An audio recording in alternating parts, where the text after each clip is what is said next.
The Aegis research station hung like a jewel against the backdrop of Jupiter's swirling storms, its crystalline observation domes reflecting the gas giant's perpetual tempest. Dr. Sarah Chen stood at the primary viewport, her dark eyes fixed on an anomalous reading that had appeared at the edge of their long-range sensors 3 days ago. The signature was unlike anything humanity had encountered in its 2 centuries of space exploration. Dr. Chen, the signal's changing again. Marcus Torres, her lead technician, called from his station. It's strengthening. Whatever it is, it's moving closer to the solar system. Sarah moved swiftly to the holographic display, her movements practiced despite the low gravity. The anomaly had grown from a pinpoint to a distinct shape, geometric, artificial, and massive. Initial calculations suggested it was larger than anything humanity had ever constructed. "Alert Sol Command," she ordered, her voice steady despite her racing heart. "And get me a direct link to Admiral Harrison." Within hours, the Aegis station's observation deck was crowded with Earth's top scientists and military officials, all connected via quantum entanglement communications. The object had revealed itself to be an ancient space station, its architecture defying known physics with impossible angles and surfaces that seemed to bend space itself. Admiral James Harrison's hologram stood beside Sarah, his weathered face tight with concentration. "How old are we talking about, Doctor?" Based on our preliminary scans, Sarah pulled up a series of complex calculations. At least 3 million years. The energy signatures suggest it's been dormant, but something's awakening inside it. "A dormant alien station," Harrison mused, "just sitting at the edge of our solar system." "Anyone else thinking trap?" Sarah shook her head. "The technology is far beyond anything we've theorized possible. If whatever built this wanted to harm us, they wouldn't need tricks. This could be the greatest discovery in human history." The decision to send an expedition was unanimous. Within weeks, the UES Prometheus, Earth's most advanced research vessel, departed for the ancient station. Sarah led the scientific team, while Captain Maya Rodriguez commanded the military escort. The journey to the edge of the solar system took 3 months, even with the latest antimatter drives. As they approached the station, its true scale became apparent. The structure was a maze of interconnected rings and spheres, each large enough to house a small city. Its surface was covered in patterns that seemed to shift and change when viewed directly, as if the station itself was alive. "Beginning docking procedures," Maya announced, her hands dancing over the neural interface controls. "Dr. Chen, your team ready?" Sarah checked her EVA suit one final time. "Ready. We've trained for this moment our entire lives." The first signs of trouble came just as they successfully docked. New energy signatures appeared on their sensors, ships emerging from faster-than-light travel. They were sleek, predatory vessels that moved with impossible grace. "Multiple contacts," the sensor officer shouted. "They're not responding to hails." Before anyone could react, the alien ships opened fire. Their weapons weren't the expected energy beams or projectiles. Instead, they fired what appeared to be living tendrils of dark energy that consumed everything they touched. "Get us out of here," Maya ordered, but it was too late. The tendrils had already latched onto the Prometheus's hull. Sarah watched in horror as the ship's armor began to dissolve. "They're not just attacking us," she realized, studying the readings. "They're harvesting us. The technology, the materials, everything." The alien vessels, later dubbed the Nexari by Earth intelligence, methodically stripped the Prometheus apart. Only the emergency beacon managed to transmit their fate back to Earth, carrying with it detailed scans of both the ancient station and their attackers. The few survivors, Sarah among them, were forced to watch from escape pods as the Nexari claimed the ancient station for themselves. As her pod drifted through space waiting for rescue, Sarah made a discovery that would change the course of humanity's future. The Nexari weren't the station's creators. They were scavengers, stealing technology they didn't fully understand. When Sarah finally returned to Earth 3 weeks later, she found a changed world. The attack had united humanity in a way nothing else had before.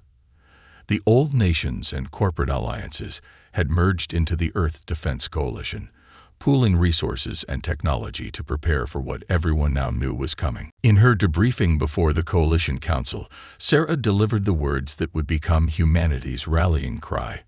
They think they've shown us our weakness. Instead, they've revealed their own. They rely on stolen technology they don't understand. We humans, we build, we learn, we adapt. And now we know exactly what we're up against. The Nexeri had meant to destroy humanity's hopes of joining the galactic community. Instead, they had given humanity something far more dangerous: a purpose. The war for Earth's future was about to begin. Dr. Sarah Chen stood in the heart of Project Shadowfall, Earth's most classified military installation buried deep beneath the Himalayan mountains. 5 years had passed since the Nexeri attack, and humanity had used every second of that time wisely. The massive chamber before her housed what she believed would be the key to humanity's survival: the quantum ghost drive. The principles are actually quite elegant, Sarah explained to the assembled military leaders. We discovered that the Nexeri sensors rely on detecting disturbances in space-time, so we created a drive that doesn't disturb space. It slides between its folds. General Maria Kovac, the weathered leader of Earth's combined forces, stepped forward to study the prototype ship suspended in the chamber. Unlike traditional human vessels with their sharp angles and visible engines, this craft was organic in shape, its hull composed of metamaterials that absorbed rather than reflected energy. And you're certain they won't be able to detect it? Kovac asked, her accent thick with skepticism. Sarah smiled. We tested it against recovered Nexeri sensor technology. To them, our ships will be ghosts. The development of the ghost drive was just one part of humanity's silent strategy. In the years following the first attack, Earth had transformed itself. The old International Space Station had become a decoy, heavily monitored and deliberately visible. The real work happened in secret facilities throughout the solar system, hidden in ways the Nexeri would never expect. Deep within Mercury's scorched canyons, vast energy collectors powered quantum computation arrays. Beneath Europa's ice, automated factories produced advanced weaponry. In the clouds of Venus, floating research stations developed new technologies based on the scans of the ancient station. Humanity had turned the entire solar system into a hidden fortress. Commander David Okafor, head of Special Operations, activated a holographic display showing the latest intelligence. The Nexeri have established bases in neighboring systems, he reported. They're methodical, following the same patterns they've likely used to subjugate other species. They expect us to either cower in our system or attempt a desperate frontal assault. But we're not going to do either, Sarah finished, because we understand something they don't: the true purpose of the ancient station they stole from us. The room fell silent as Sarah revealed her team's findings. The patterns they'd observed on the station weren't just decoration. They were a mathematical language, one that described the fundamental laws of the universe in ways humanity was only beginning to comprehend. The station wasn't a weapon or a fortress, Sarah explained. It was a library, built by a species so advanced they could manipulate the fabric of reality itself.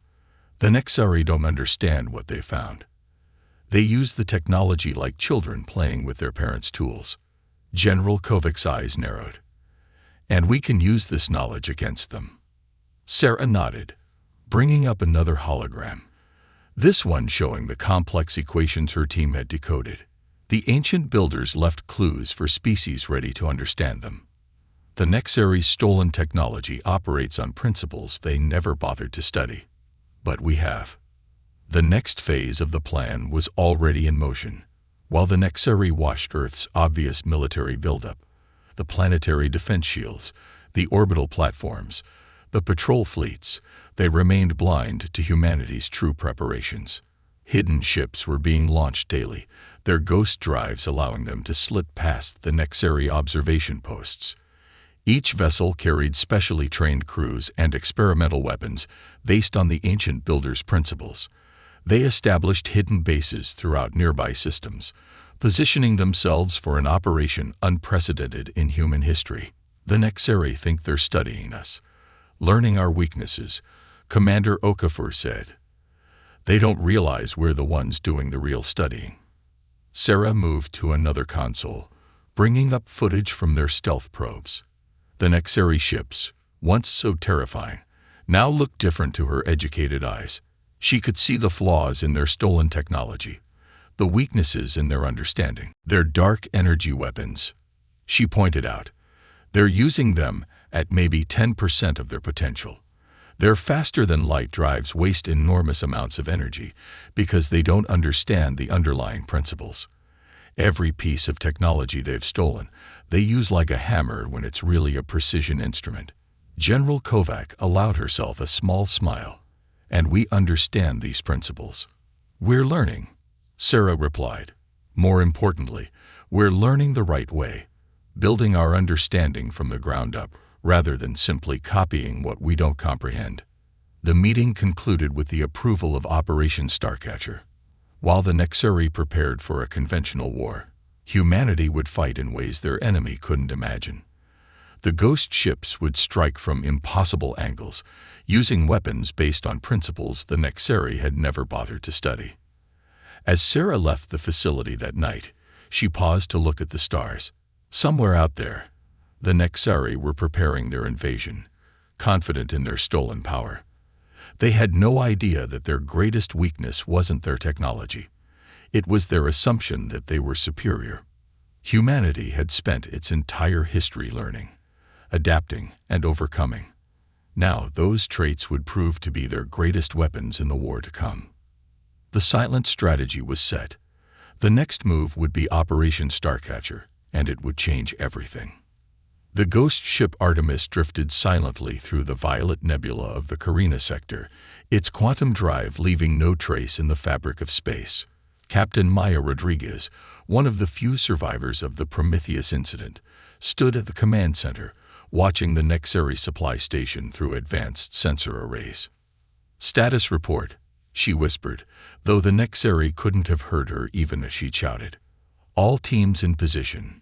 Lieutenant Kai Chen, Sarah's younger brother, reported from Tactical. "Ghost fleet holding formation. Operation Starcatcher is ready to commence." Operation Starcatcher wasn't just an attack plan, it was a message. Humanity had spent months studying Nexeri psychology through their communications and behavior patterns. They'd discovered something crucial. The Nexeri weren't just scavengers, they were proud ones. They genuinely believed their theft of advanced technology made them superior. "Signal the fleet," Maya ordered. "Execute Phase 1. Across the nebula, 30 ghost ships activated specialized devices, reverse-engineered from the ancient station's data. The devices didn't attack the Nexeri station directly. Instead, they began to interfere with the stolen technology the Nexeri relied upon. The effect was immediate and devastating. Nexeri systems began to shut down, not through brute force, but through precise manipulation of the principles they never understood. Their artificial gravity fluctuated. Their sensors showed phantom readings. Their communication systems broadcast gibberish. "They're responding exactly as predicted," Kai noted, watching the Nexeri ships scramble in confusion. "They're trying to brute force their way through the interference." Maya allowed herself a grim smile. "Begin Phase 2.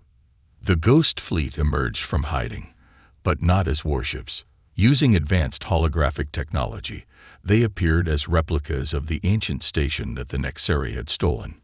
Dozens of impossible structures shimmered into existence, each one an exact copy of the prize they'd taken from humanity. The psychological impact was calculated and precise. The Nexeri, faced with multiple versions of the technology they'd built their empire upon, fell into disarray. Their command structure, based on technological superiority, began to crumble. "They're launching fighters," Kai reported, "but their formation is chaotic. They don't know which targets are real." "Deploy the Fireflies," Maya commanded. From each ghost ship, swarms of tiny drones emerged. Unlike traditional weapons, these were based on principles humanity had decoded from the ancient builders' mathematics. They didn't attack with energy or projectiles. They simply negated the effects of the Nexari's stolen technology. The scene that unfolded was unlike any battle in human history. Nexari ships, suddenly stripped of their advanced systems, drifted helplessly. Their dark energy weapons fizzled into harmless sparks. Their impenetrable shields became transparent and then vanished.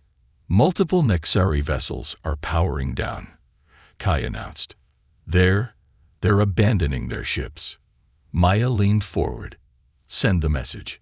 Across all frequencies in the mathematical language of the ancient builders that humanity had partially decoded, Earth's message was broadcast. We understand what you merely use. This is your only warning. The Nexari response was panic. Pure, unbridled panic. Their entire worldview, based on technological superiority through theft, had been shattered. The supply station, one of their major outposts, fell without a single direct shot being fired. As Earth forces secured the station, Maya received a priority communication from Sarah Chen back at Project Shadowfall. Her hologram appeared, excitement clear on her face. Maya, the data you're recovering, it's better than we hoped. The station's databases contain information about other species the Nexari have subjugated, other potential allies. How many? Maya asked. Dozens, and that's not all. We've confirmed our theory about the ancient builders. They didn't vanish. They evolved beyond the need for physical technology. What the Nexari have been stealing, it's nothing compared to what was left behind for species ready to understand it. Maya looked out at the disabled Nexari ships, feeling a mix of pity and determination. They never had a chance, did they? They were so busy stealing power, they never learned how to truly wield it. The success of Operation Starcatcher marked a turning point in the war, but not through traditional military victory. Instead, it revealed the fundamental truth. Humanity's greatest weapon wasn't the technology they'd developed or the strategies they'd created. It was their ability to understand, to learn, to see beyond the surface to the deeper principles beneath. While the Nexari had spent millennia stealing and hoarding technology, humanity had spent its history questioning, learning, and truly understanding the universe around them. As the Ghost Fleet secured their position, Maya received reports of similar successes across 3 other sectors. Operation Starcatcher hadn't just captured a strategic location, it had shattered the myth of Nexari invincibility. The war was far from over, but its nature had fundamentally changed. The Nexari would no longer face humanity as superior beings wielding stolen power. They would face them as what they truly were. Scavengers who had finally encountered a species that could see through their technological facade. And in the depths of space, more ancient stations waited, their secrets ready to be understood, not merely used. Deep within the captured Nexari supply station, Dr. Sarah Chen made a discovery that changed everything. She stood in what appeared to be a biological research lab, surrounded by stasis pods containing various alien species, but it was the genetic data scrolling across her tablet that held her attention with an iron grip. "This can't be right," she muttered, running the analysis again. Behind her, Captain Maya Rodriguez and Lieutenant Kai Chen secured the room while a team of specialists downloaded the station's databases. "What did you find?" Maya asked, noting the scientist's unusual agitation. Sarah's hands trembled slightly as she pulled up a holographic display. "The Nexari, they're not just scavengers. They're engineered. Someone created them specifically to collect and test advanced technology." The revelation stunned the room into silence. The genetic data showed clear signs of artificial manipulation. The Nexari's 4-limbed structure, their ability to interface with various technologies, even their aggressive acquisition instincts, all carefully designed. But who would create a species just to steal technology? Kai asked, moving closer to examine the data. The better question is why. Maya interjected. Why create a species to steal and test technology when you could just do it yourself? Sarah's eyes lit up with understanding. Because you're looking for something specific. The ancient builders, they didn't just leave technology behind. They left tests. The team worked through the night, decoding more of the station's data. The truth began to emerge like a constellation coming into focus. The ancient builders hadn't simply transcended physical form. They'd created a vast experiment spanning galaxies and millennia. The Nexeri were just one of many engineered species, each designed to interact with left-behind technology in specific ways. Some, like humanity, were meant to understand and innovate. Others, like the Nexeri, were meant to collect and stress test. Look at this. Sarah pointed to a new set of readings. The Nexeri's neural structure. It's designed to prevent them from truly understanding the principles behind the technology they collect. They can use it, copy it, but never comprehend it. They're like automated quality control for ancient technology. Maya frowned. Are you saying they don't have a choice? That they're just following their programming? No, they have free will, Sarah corrected. But their minds are structured to focus on acquisition rather than understanding. It's not mind control. It's more like an instinctive drive, like how humans are driven to learn and explore. The implications were staggering. The war wasn't just about territory or resources. It was about breaking free from roles assigned by beings who had transcended physical existence eons ago. We need to show them, Sarah decided. If we can help them understand what they are, maybe we can break the cycle. But before they could act on this discovery, the station's sensors blared to life. A massive Nexeri fleet had emerged from faster-than-light travel, the largest concentration of ships humanity had ever encountered. They're not here to fight, Kai realized, studying their formation. This is a recovery mission. They think we're trying to steal their technology, just like they would. Maya quickly formulated a plan. Sarah, can you broadcast your findings about their origins on all frequencies? Let them see what we've discovered.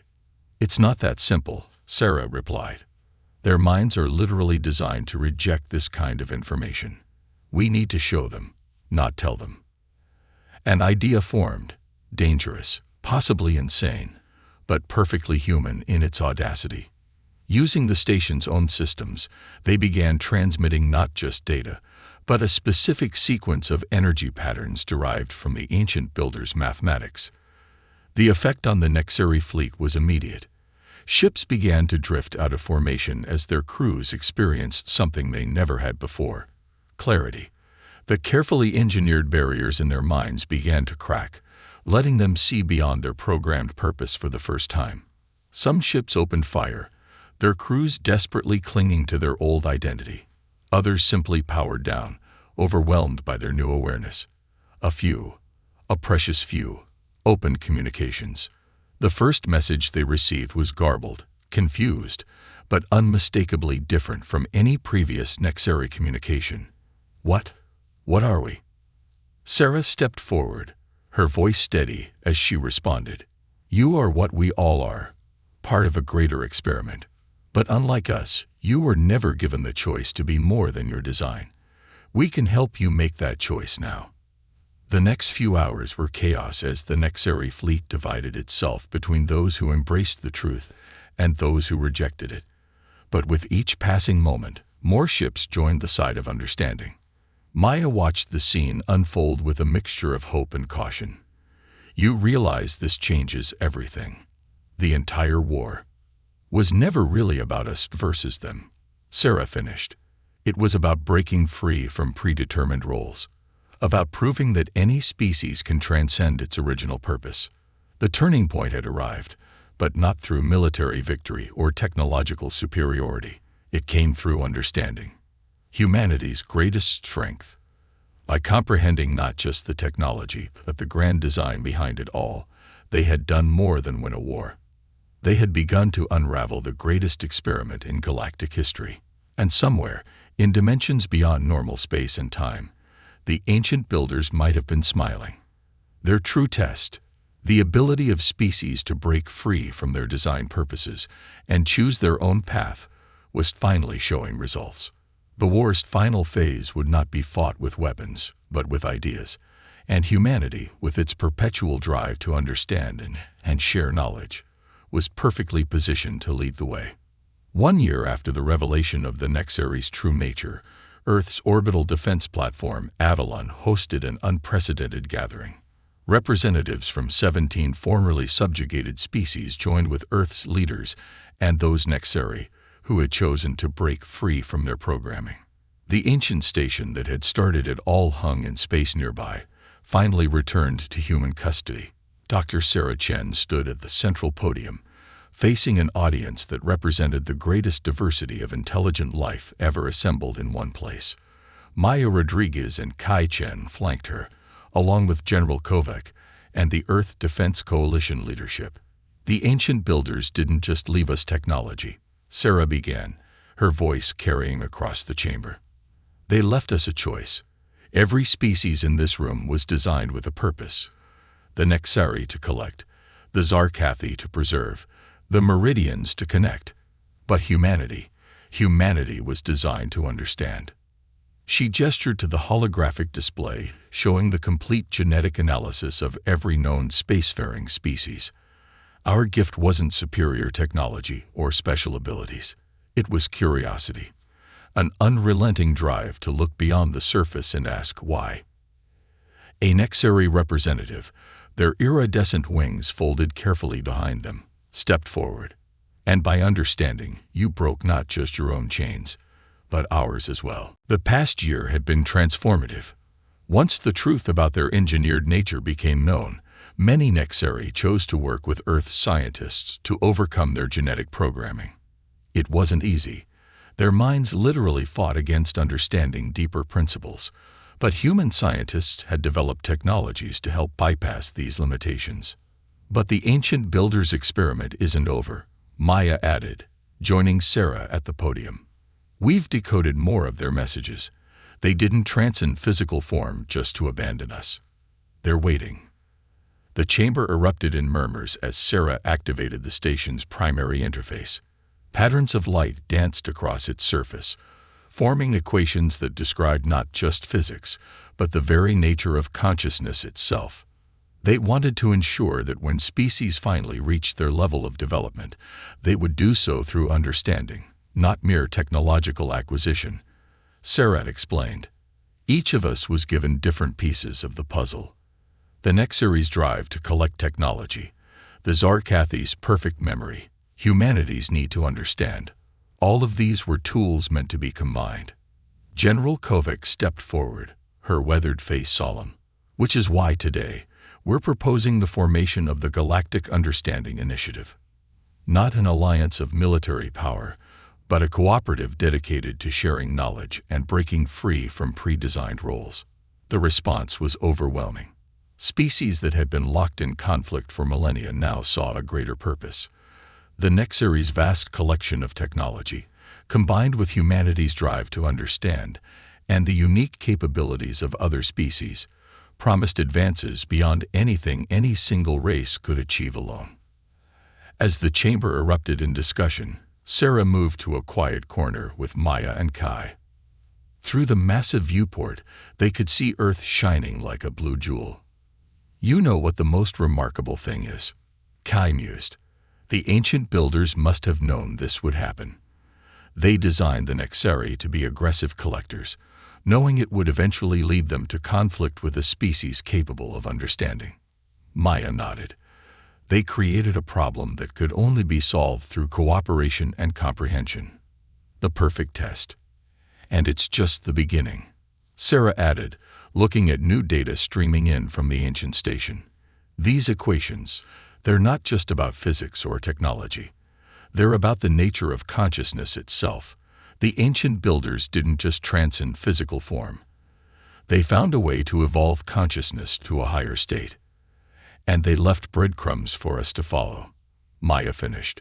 Not just technology to be used, but principles to be understood.